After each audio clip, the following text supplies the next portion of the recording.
कक्षा 9 के विद्यार्थियों का मेरे YouTube चैनल DC गुरु क्लासेस में स्वागत है। वीडियो प्रारंभ करने से पहले आप सभी से अनुरोध है चैनल को सब्सक्राइब करें और बेल आइकन अवश्य दबाएं, जिससे आने वाली वीडियो की लिंक आपको प्राप्त होते रहे। कक्षा 9 प्रश्नावली 8.1 का अंतिम प्रश्न 12वां प्रश्न जो इस प्रकार है। ABCD एक समलंब है जिसमें AB समांतर DC और AD बराबर BC। हमें सिद्ध करना है कोण A बराबर कोण C, कोण C बराबर कोण D, त्रिभुज ABC सर्वांगसम त्रिभुज BAD, विकर्ण AC बराबर विकर्ण BD। ठीक है, जो दिया है वो हमने लिख लिया। ABCD एक समलंब है और जिसमें समांतर भुजाएं AB और DC हैं। आपको पता है ना, समलंब की भुजाओं का एक युग्म समांतर होता है। यहाँ पर AB समांतर DC है और AD बराबर BC दे रखा है। ये दोनों भुजाएं बराबर दे रखी हैं। सिद्ध करना है, जो सिद्ध करना है वो लिख दिया। और आप देखिए प्रश्न के हिंट में यहाँ पर दिया हुआ है कि हम A को E तक बढ़ाएंगे और AD के समांतर EC रेखा खींचेंगे। AD के समांतर EC रेखा खींचेंगे। रचना में लिख लेते हैं। हमने रचना में किया AB को E तक बढ़ाया, AB को E तक बढ़ाया, ये ध्यान रखना है, तथा ये EC समांतर AD खींचा, ये रेखा खींची। अच्छा, और आपको क्या चाहिए? विकर्ण AC, एक विकर्ण AC खींच लीजिए इसको और इसे विकर्ण BD खींच लीजिए। ठीक है, ये विकर्ण AC और BD खींचे। ठीक है, अब आते हैं उत्पत्ति में। उत्पत्ति में जाने से पहले एक काम करते हैं जिससे बहुत आसान हो जाएगा। ये समलंब है, समलंब के कोणों की नंबरिंग कर देते हैं। ये कोण नंबर 1, इसे कोण नंबर 2 कह दीजिए। ये C वाला कोण नंबर 3, इसे कह दीजिए 4। और ये बाहर की तरफ जो त्रिभुज बना है इसको यहाँ पर कह दीजिए कोण नंबर 5 और 6 और कोण नंबर 7। उत्पत्ति में आते हैं। चूंकि हमको मालूम है AB समांतर DC, ये दिया है, ये दिया है हमको कि AB समांतर DC, तो इसका मतलब AE समांतर भी DC हो जाएगा। क्यों? अतः AE समांतर DC। कोई अगर रेखा समांतर है, उसका एक भाग समांतर है तो पूरी रेखा दूसरे के समांतर होती है। समझ रहे हो? AB अगर DC के समांतर है तो AE, क्योंकि AB को E तक बढ़ाया गया तो AE समांतर DC होगा। और आपको मालूम है AD समांतर CE। क्यों? ये CE के समांतर है। क्यों? हमने रचना से कर रखा है, रचना में कर रखा है CE समांतर AD खींचा था रचना से। दो, इसका मतलब ADCE चतुर्भुज ADCE एक समांतर चतुर्भुज हो गया। क्यों हो गया बताइए? समांतर चतुर्भुज है। क्यों है? समांतर चतुर्भुज की समूह भुजाओं का युग्म समांतर है। देखिए AE समांतर DC और AD समांतर EC, इसका मतलब ADCE समांतर चतुर्भुज हो गया। और आपको मालूम है समांतर चतुर्भुज की समूह भुजाओं का युग्म बराबर भी होता है, अर्थात AD बराबर CE और AE बराबर DC होगा। अब देखिए AD बराबर CE प्राप्त हो गया, यहाँ पर इसको ध्यान रख दीजिए। AD बराबर CE प्राप्त हो गया, परंतु हमें दिया है, हम जानते हैं, परंतु AD बराबर BC भी दिया हुआ है। AD किसके बराबर दिया है? BC के बराबर। AD CE के बराबर है और AD BC के बराबर है। अतः BC CE के बराबर होगा। अतः BC CE के बराबर होगा। ध्यान दे रहे हैं, BC AD के बराबर, CE भी AD के बराबर है, इसका मतलब ये दोनों बराबर होंगे। अर्थात BC जो है ये वाली, ये BC भुजा C भुजा के बराबर हो गया। तो ये बाहर की तरफ जो त्रिभुज बना है ना, इसकी दो भुजाएं बराबर हो गई, दो भुजाएं बराबर होगी तो दो कोण बराबर हो जाएंगे। त्रिभुज CBE में, त्रिभुज CBE में दो भुजाएं बराबर है। कौन कौन सी भुजाएं बराबर है? BC बराबर CE। अतः बराबर भुजाओं के सम्मुख कोण कौन से हुए? बराबर इस भुजा के सम्मुख कोण 6, इस भुजा का सम्मुख कोण 7। अतः कोण नंबर 6 बराबर कोण नंबर 7। ठीक, क्यों? बराबर भुजाओं के सम्मुख कोण बराबर होते हैं समद्विबाहु त्रिभुज में। अब यहां पर ध्यान दीजिए, इस त्रिभुज में देखिए CBE त्रिभुज में BE भुजा को यहां तक बढ़ाया गया है, अर्थात जो ये दो कोण है ना, इसका बहिष्कोण हो जाएगा। कोण 2 क्या हो जाएगा? बहिष्कोण। कोण 2 बहिष्ठ कोण हो गया। और ये बहिष्ठ कोण का मान कितना होता है? अपने पास वाले कोण को छोड़ करके इन दोनों के योग के बराबर होता है। समझ रहे हो ना? बहिष्ठ कोण दो अंतः अभिमुख कोणों के योग के बराबर होता है। बहिष्ठ कोण का मान किसी त्रिभुज की एक भुजा को बढ़ाने पर जो बहिष्ठ कोण प्राप्त होता है, उसका मान होता है अपने त्रिभुज के अंतः अभिमुख कोणों के बराबर। अर्थात कोण 2 बराबर हो जाएगा कोण 5 और कोण 7 के बराबर। कोण 2 का मान हो जाएगा कोण 5 और कोण 7। यहाँ पर ये ध्यान रखना, हमें अच्छी तरह लिख लेते हैं। कोण 5 धन कोण 7। इस प्रकार हमें प्राप्त हुआ त्रिभुज BEC का बहिष्ठ कोण 2 बराबर कोण 5 धन कोण 7। चूंकि हमें ये भी मालूम है कोण 6 बराबर कोण 7 है ना, क्योंकि इससे पहले हमने निकाला था। ये BEC समद्विबाहु त्रिभुज है जिसमें BC भुजा C भुजा के बराबर है, तो सम्मुख भुजाओं के बराबर कोण बराबर होंगे।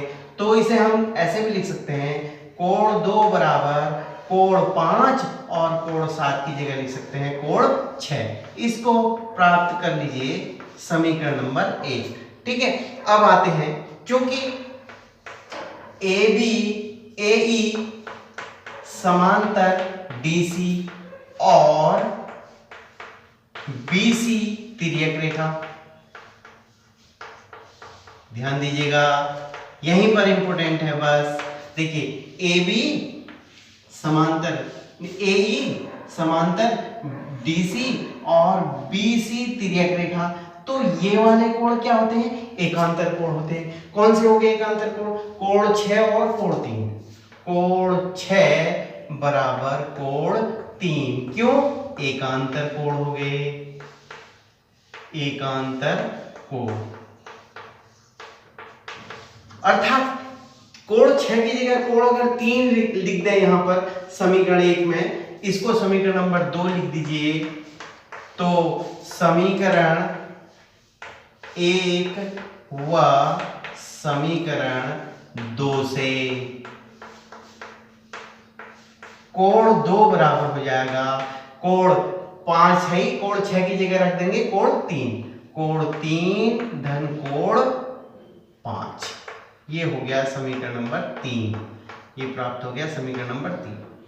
अब देखिए, चूंकि ADCE चतुर्भुज ADCE एक समांतर चतुर्भुज है, आपको मालूम है समांतर चतुर्भुज है, तो समांतर चतुर्भुज के सम्मुख कोण बराबर होते हैं। कोण A अर्थात कोण A बराबर हो जाएगा कोण C के। कोण A ये सम्मुख कोण हो गया ना, कोण A का सम्मुख क्या होगा? कोण C। अच्छा, कोण A को हमने मान रखा है कोण 1 और कोण C दो भागों में है। देखिए कोण C दो भागों में है, कोण 3 और कोण 5। कोण C दो भागों में है, कोण 3 और 5। तो देखिए इसे प्राप्त कर लेंगे समीकरण नंबर 4। ये होगी समीकरण नंबर 4। अब देखिए समीकरण 3 और समीकरण 4, कोण 1 बराबर कोण 3 धन 5, कोण 2 बराबर कोण 3 धन 5। इसका मतलब समीकरण 3 और 4 से कोण 1 और कोण 2 बराबर होंगे, क्योंकि कोण 1 का मान भी कोण 3 धन कोण 5 है और कोण 2 का मान भी कोण 3 धन कोण 5 है। अर्थात कोण A क्या है? कोण 1 है A। अतः हम कहेंगे कोण 1 की जगह रख देंगे कोण A और कोण 2 क्या है? कोण 2 है B, अर्थात कोण A बराबर कोण B। ये पहला भाग हमें सिद्ध करना था। अब देखिए, चूंकि AB समांतर DC, AB समांतर DC, AD तिर्यक रेखा, AD तिर्यक रेखा, आराम से समझना है। दो समांतर रेखाओं को एक तिर्यक रेखा काटती है तो दोनों कोणों का योग, एक और के अंतर कोणों का योग 180 अंश होता है। अर्थात कोण A धन कोण D बराबर 180 अंश। क्यों? एक और के अंतर कोण, एक और के अंतर कोण। इसी प्रकार आप देखेंगे AB समांतर DC, BC तिर्यक रेखा लो, BC तिर्यक रेखा, तो एक और के अंतर कोण कौन से होंगे? तिर्यक रेखा के एक ही ओर बन रहे हैं, जो ये B वाला और C वाला, अर्थात कोण B धन कोण C, इधर वाले में है कोण C बराबर 180 अंश। सेम हो गया, ठीक है। अब यहां पर देखिए, कोण A को हमने लिख रखा है 1, कोण 1 धन कोण 4 बराबर 180 अंश। तो यहां से हम प्राप्त कर सकते हैं, कोण 4 का मान प्राप्त कर सकते हैं 180 अंश ऋण कोण 1, ठीक है। और कोण B को हमने लिख रखा है कोण 2, कोण 2 धन कोण C को लिख रखा है 3 बराबर 180 अंश।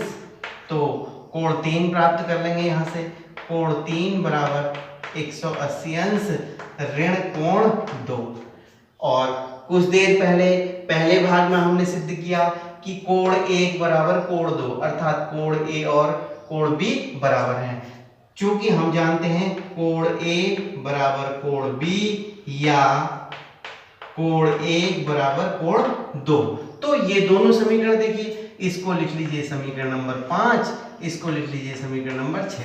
दोनों समीकरण देखिए, कोण 1 की जगह कोण 2 लिख सकते हैं, कोण 2 की जगह 1 लिख सकते हैं, अर्थात कोण 4 और कोण 3 बराबर हैं। तो हम कह सकते हैं समीकरण 5 व 6 से, समीकरण 5 व 6 से कोण 3 बराबर कोण 4, कोण 3 बराबर कोण 4। चूंकि कोण 3 क्या है? कोण C है और कोण 4 क्या है? कोण D है। ये हमें दूसरा भाग सिद्ध करना था। तीसरे भाग में हमें सिद्ध करना है त्रिभुज ABC सर्वांग सिद्ध करना है, त्रिभुज ABD। इन दोनों त्रिभुजों में ले लेते हैं ABC त्रिभुज, ABC त्रिभुज में देखिए क्या चीज आपको बराबर है, ABC त्रिभुज और ABD त्रिभुज में सर्वांग सिद्ध करने के लिए 3 अंग बराबर होने चाहिए, 3 अंगों का बराबर होना आवश्यक है। ABC त्रिभुज में AB भुजा ABC त्रिभुज की भी है और AB भुजा ABD त्रिभुज की भी है।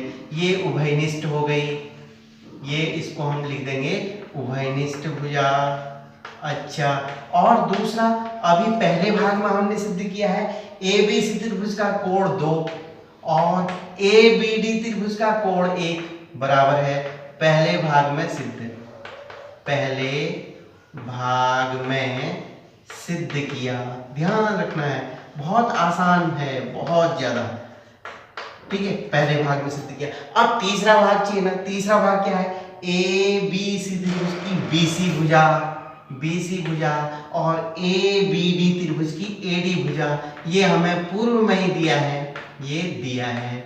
अच्छा, अब देखिए, ये होगी भुजा, इसको साइड कहते हैं, ये होता है कोण और ये होती भुजा। अर्थात कौन सी कंडीशन बनी?